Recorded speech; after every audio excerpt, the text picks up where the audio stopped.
எல்லாத்துக்கும் வணக்கம். இப்போ நாம் எதை பற்றி பார்க்க போகிறோன்னா,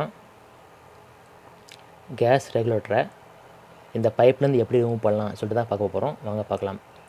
நம்ம பார்த்திங்கன்னா இந்த கேஸ் வாங்கும்போது இந்த கேஸ் ரெகுலேட்டரை இந்த பைப்பில் வந்து பார்த்திங்கன்னா கொஞ்சம் ஃபோர்ஸ் பண்ணி உள்ளே நம்ம இன்செர்ட் பண்ணி திருக்கி இன்செர்ட் பண்ணோம்னா உள்ளே போயிடும். ஆனால் சில மாதங்கள் சில வருடங்களுக்கு அப்புறம் நம்ம வந்து பார்த்திங்கன்னா யூஸ் பண்ணியிருப்போம். அதுக்கப்புறம் இந்த மாதிரி கேஸ் ரெகுலேட்டர் ப்ராப்ளமாக இருக்கும், இல்லை வேறு ஏதாவது யூஸ்க்காக கழட்டுற மாதிரி இருக்கும். அப்படி கழட்டுற தெரிஞ்சுன்னா நம்ம கையை வச்சு கழட்டுறது ரொம்ப ரொம்ப கஷ்டம். ஆனால் கையை வச்சு கழட்டுறாங்க. அது ஒரு திறமையான கையில் ஸ்ட்ராங்குள்ள பேர்சன்ஸ் வந்து பார்த்திங்கன்னா கழட்டுறாங்க, நான் பார்த்துருக்கேன். ஆனால் மற்றபடி ஒரு 90% கழட்டுறது நம்ம நார்மலாக வீட்டில் ஒர்க்கு போயிட்டுருப்போம், ஆஃபீஸ் வேலை பார்த்துட்ருப்போம், நார்மலாக இருப்போம். அப்படி கையில் கொஞ்சம் பவர் அந்தளவுக்கு கையில் ஸ்ட்ரென்த் இல்லாதவங்க இது கழட்டுறது ரொம்ப ரொம்ப கஷ்டம். ஓகேங்களா? இதை மாதிரி நான் பல டைம் நான் அனுபவப்பட்டிருக்கேன். இது எப்படி கழட்டலாம்னு சொல்லிட்டு தான் பார்க்க போகிறோம். நாங்கள் பார்க்கலாம். அதுக்கு நம்ம என்ன பண்ணணும்னா, சுடு தண்ணியை நல்லா கொதிக்க வச்சுக்கணும். நல்லா ஆவி பறக்க கொதிக்க வச்சுக்கணும். ஓகேங்களா?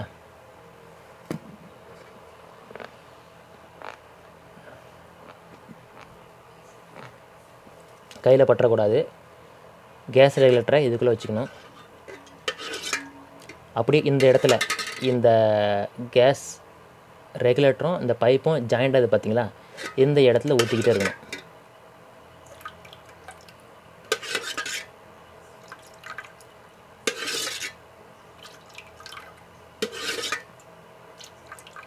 இப்படி ஊற்றிட்டே இருக்கணும். அப்படி ஊற்றிட்டே இருந்துச்சுன்னா பைப் அந்தளவு டேமேஜ் ஆகாது. ஏன்னா உள்ளே பார்த்திங்கன்னா ஒரு நெட்லாம் இருக்கும், சம் மெட்டலான நெட் இருக்கும் உள்ள, நல்லா வருஷத்துக்கு இதாகுது. இந்த ரப்பர் ரொம்ப ஸ்ட்ராங்காக தான் இருக்கும்.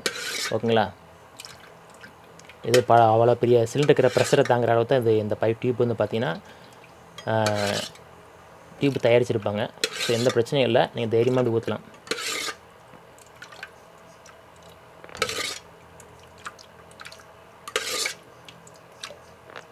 தேவையான ஊற்றிக்கோங்க. ஊற்றிட்டு ஓரளவுக்கு இந்த ரப்பர் வந்து பார்த்திங்கன்னா கொஞ்சம் அப்படி இலகிருக்கான்னு பார்க்கணும்.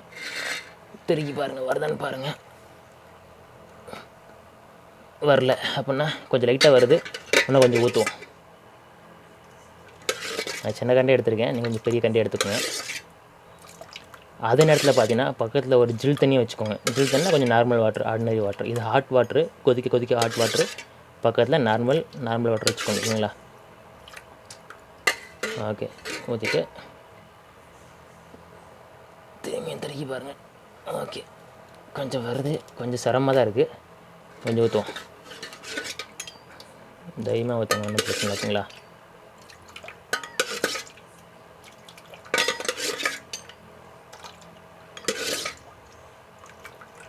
கையில் பட்டுற போது பார்த்து யூஸ் பண்ணுங்கள், கவுந்துற போது பார்த்துட மாதிரி.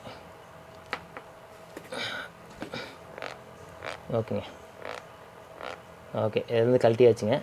நான் சொன்னேன்ல உங்கள்கிட்ட, இது உள்ளே போகிறது ஈஸியாக போயிடும், வரும்போது ஈஸியாக பிடிச்சி உள்ளே இழுக்க முடியாது. ஓகேங்களா? இது ஏன்னா கொஞ்சம் நல்லா ஸ்ட்ராங்குள்ள மாற்றம் மாதிரி செட்டப் கொடுத்துருப்பாங்க. ஸோ பார்த்துக்கோங்க. ஓகே, கழட்டியாச்சு.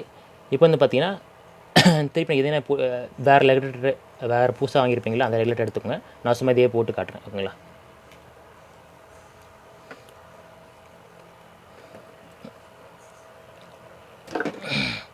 பஸ் தண்ணியை வச்சுக்கணும். அது மாதிரி இந்த டியூப் போடுற அந்த கிளாம்பும் வச்சுக்கணும். ஓகேங்களா? ஓகே, இன்செர்ட் பண்ணியாச்சு. நல்லா இன்செர்ட் பண்ணிக்கோங்க, நல்லா இன்செர்ட் பண்ணிக்கோங்க, உள்ள வரைக்கும் இன்செர்ட் பண்ணிக்கோங்க. நான் சும்மா காட்டுறதை லைட்டாக பண்ணியிருக்கேன். சும்மா நல்லா ஃபுல்லாக இது வரைக்கும் நல்லா இன்செர்ட் பண்ணிக்கோங்க. இன்செர்ட் பண்ணதுக்கப்புறம் கைகிட்ட வச்சுருந்தா நார்மல் வாட்டரை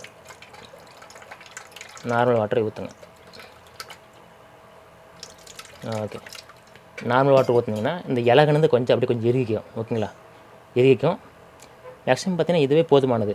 இது ஃபுல்லாக நான் இன்செர்ட் பண்ணல, இன்செர்ட் பண்ணியிருக்கணும், நல்லா ஃபுல்லாக இன்செர்ட் பண்ணியிருக்கணும். நான் கழட்ட போக அதனால் நான் சும்மா பண்ணியிருக்கேன். சும்மா லைட்டாக ஒன்று காமிக்கிறதுக்காக எப்படி வச்சுருக்கேன். இன்செர்ட் பண்ணிட்டு நல்லா இன்செர்ட் பண்ணிட்டு பஸ் தண்ணியை ஊற்றிட்டு நார்மல் வாட்டர் இல்லை நார்மல் வாட்ரு ஊற்றிக்கோங்க. ஊற்றிட்டு அதுக்கப்புறம் நல்லா தொடச்சிக்கோங்க. இந்த ஹாட் வாட்டரை ஊற்றிட்டு இதை ரிமூவ் பண்ணிவிட்டு திருப்பியும் அது வேறு எதுவும் இன்செர்ட் பண்ணிவிட்டு புதுசாக இருக்கிற ரெகுலேட்டரை இன்செர்ட் பண்ணிட்டு பஸ் தண்ணியை ஊற்றிட்டு இப்படி நல்லா தொடச்சி எடுத்துக்கோங்க. அதுக்கப்புறம் பார்த்திங்கன்னா இந்த மாதிரி கிளாம்ப் வாங்கி வச்சுக்கோங்க. ஓகேங்களா? கடையில் நான் வச்சுருப்பாங்க. இது ரேட்டு பார்த்தீங்கன்னா ஒரு பீஸ் ரேட் நான் 10 ரூபான்னு வாங்கினேன். இதை லூஸ் பண்ணிக்கோங்க. லூஸ் பண்ணிங்கன்னா கழட்டி வந்துடும்.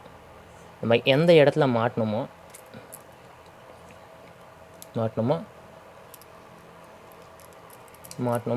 ஆல்ரெடி மாட்டிக்கோங்க. வச்சுட்டு இது உள்ள இதை நல்லா உள்ள இப்படி இன்செர்ட் பண்ணிட்டு திருக்குங்க. கழட்டும் போது இப்படி திருக்கணும். இப்போ பூட்டும் போது க்ளோஸ் பண்ணும்போது இப்படி திருக்கணும். இந்த பக்கம் திருக்கணும். ஓகேங்களா? பாருங்கள், திறக்க அப்படியே இது வருது பாருங்கள் இந்த பக்கம். ஓகே ஓகே எனக்கு இப்படி தான் வேணும். அதனால் நான் இப்படி வச்சுக்கிறேன். வச்சுட்டு இந்த ஓஸும் இந்த ரெகுலேட்டரும் நல்லா டைட்டாக பிடிச்சிக்கிற மாதிரி திருவிக்கோங்க. மேக்ஸிமம் இது நார்மலாக போட்டாலும் நல்லா ஸ்ட்ராங்காக மாட்டிக்கும். 90% மாட்டிக்கும். ஒரு 10% ஏதாவது பிரச்சனை வர வாய்ப்பு இருக்குது. அதனால் இது மாதிரி கிளாம்ப் ஒன்று வாங்கி நல்லா இப்படி திருக்கி விட்டிங்கன்னு வச்சுக்கோங்களேன். அவ்வளோதான். இதை நார்மலாகவே பிடிச்சி இழுக்க முடியாது. இதை கிளாம்ப் போட்டிங்கன்னா இன்னும் கொஞ்சம் சேஃப்டி ப்ளஸ்ஸாக இருக்கும். ஓகே, வாங்கி பயன்படுத்துங்க. அதுக்கப்புறம் பார்த்திங்கன்னா இன்னொரு சைடு இருக்கும். ஓகேவா? நான் காட்டுறதுக்காக பிடிங்கி வச்சுருக்கேன். இன்னொரு சைடு இதுவும் பார்த்தீங்கன்னா அடுப்பில் மாட்டியிருப்பீங்க. சப்போஸ் அடுப்புலேருந்து கழட்ட முடியலன்னா சேம் இதே ப்ரொசீஜர் தான்.